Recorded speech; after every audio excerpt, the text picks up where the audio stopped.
Hello everyone, my name is Ari and I chose to write my paper on gender discrimination in the workplace. And as I did my research, I came across a scholastic article that talked about how even though there are policies in place that are meant to limit discrimination, that employers can still use discretion in how they apply those policies.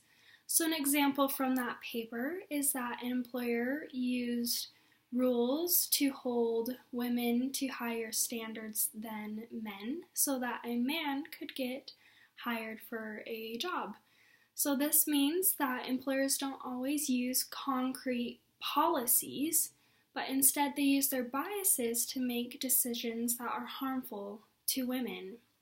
And because women are held to those tighter rulings than men, they begin to believe that they don't measure up when in reality they do.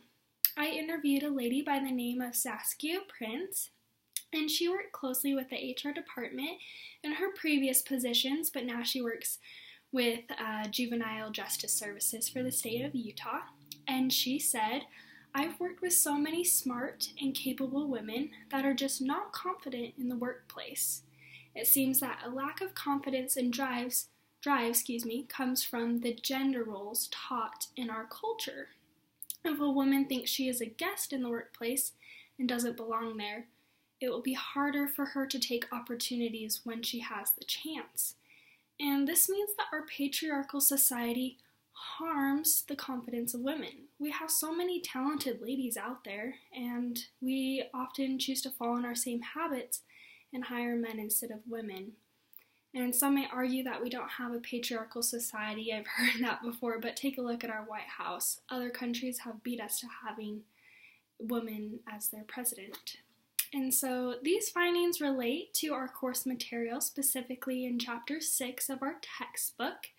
This part of the textbook explains that employers can make decisions on any basis that is not prohibited by the Constitution, and those that are forbidden by the Constitution are age, race, religion, sexual orientation, gender, etc.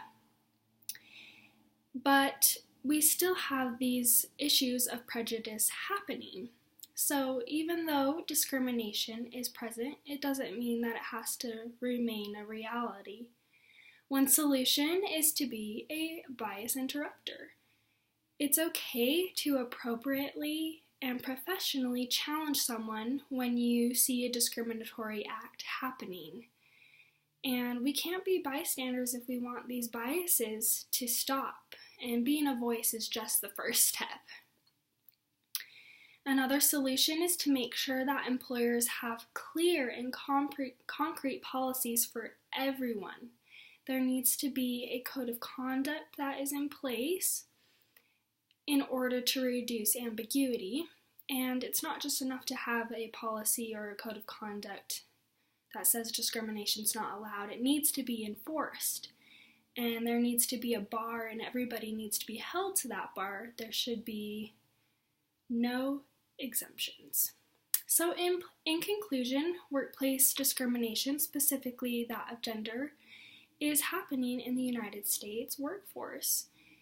And people are using policies that disadvantage women, and it's just not fair or ethical.